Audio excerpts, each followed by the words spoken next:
Il y a un truc qu'on n'a pas mentionné d'ailleurs sur ce qui peut pousser un pilote à se dire bon, c'est pas si grave pour moi, c'est la puissance de l'uniforme dont tu parles un peu dans ton livre, qui est que en fait, quand on remet son uniforme de copilote, de pilote, donc avec tes 3 gallons ou tes 4 gallons, en fait, tu n'es plus un individu, tu n'es plus une individualité. Donc, en fait, tout ce que tu fais ne te concerne pas toi personnellement, mais c'est l'ensemble, c'est le tout. C'est la compagnie aérienne, c'est l'industrie aérienne, mais c'est plus vraiment toi, quoi.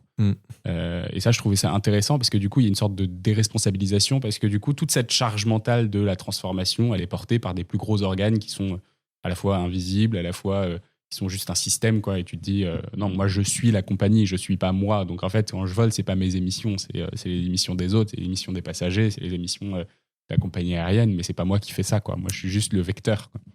Oui, bah après ça se retrouve, je pense, dans pas mal d'entreprises. Complètement. Ou de choses dans la vie, en fait, dans la société.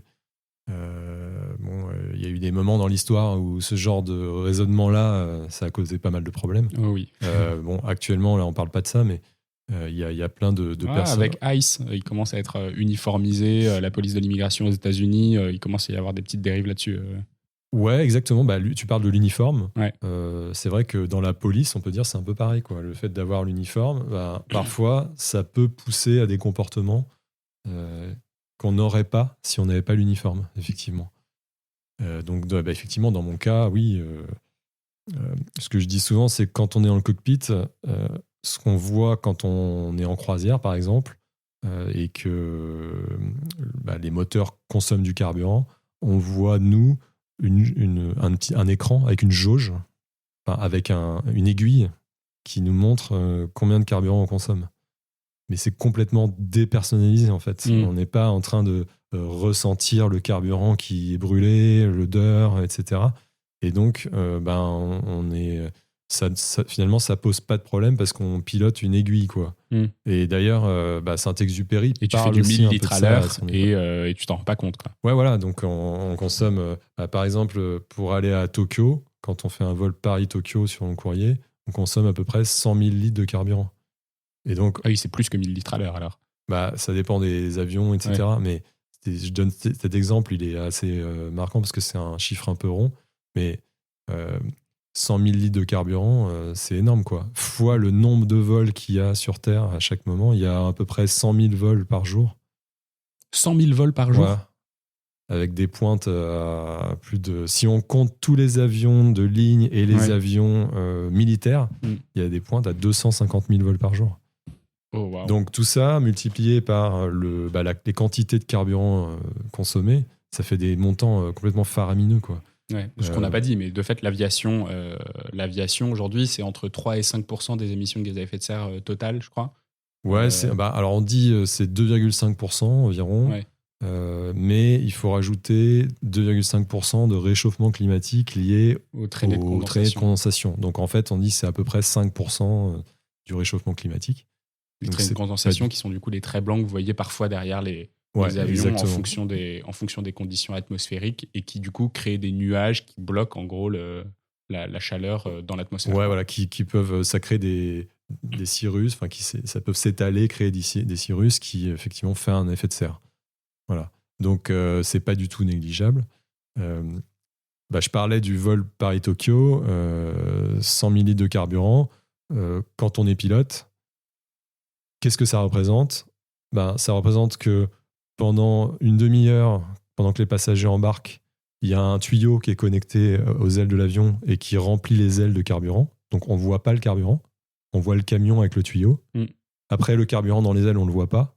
Quand il est brûlé pendant le vol... Tu sens que l'avion est lourd peut-être au décollage ? Ouais, bien sûr, mais c'est tout. C'est un paramètre qu'on pilote. Il est plus lourd, donc on augmente la vitesse de décollage. Voilà. Et après, pendant le vol, on voit l'aiguille qui dit combien on consomme. Et quand on arrive à destination, eh bien, on descend de l'avion, on va dans notre hôtel. Et voilà. Et on a consommé 100 000 litres de carburant, sans s'en rendre compte. Enfin, sans s'en rendre compte, sans le toucher vraiment du doigt, quoi. Donc, Ouais. bah, Donc, t'as pas été à la pompe et c'est pas toi qui as appuyé sur le Ouais, bouton pour aller remplir. Bah, surtout, j'ai pas réalisé la quantité. Ouais. 100 millilitres, on se rend même pas compte de ce que c'est en fait. Ouais. C'est gigantesque. Si vous avez une piscine dans votre jardin, il y a de grandes chances pour qu'elle soit beaucoup plus petite que ça. Ouais, c'est ça. Il y a, au total, tous les jours, il y a 1 milliard de litres de kérosène qui est utilisé par l'aviation. Ouais. Donc, ça fait des quantités, en fin de compte, qui sont faramineuses. Et quand on a cet uniforme, on est autorisé à faire ça. On est autorisé à mettre les manettes des gaz en avant, cramer du carburant à fond. Et pour, c'est un permis de polluer. Ouais, c'est un permis. C'est pour ça que je parle un peu de ça dans le bouquin. Mais cet uniforme, c'est un peu comme James Bond qui a un permis de tuer. Ben, moi, j'ai un permis de polluer quand je suis pilote. Alors, pour la bonne cause, parfois. Hein, voilà, des fois, c'est intéressant. Mais il faut quand même se rendre compte qu'il y a une bonne partie des vols qu'on fait qui pourraient être évités. Donc, dans le livre, je prends l'exemple des gens qui vont se faire masser à Bangkok. Bon, bah, typiquement, ce genre de choses, c'est questionnable. Ouais. Voilà. Donc là, tu parles d'un vol où tu as un de tes collègues qui est pilote, tu lui fais part de tes états d'âme. Et lui, il te dit, ouais, moi j'ai fait un Paris-Bangkok avec 385 personnes à bord et je suis persuadé qu'il y en a une bonne partie qui étaient là-bas, qui sont partis juste pour aller se faire masser. Quoi. Ouais, c'est ça, voilà.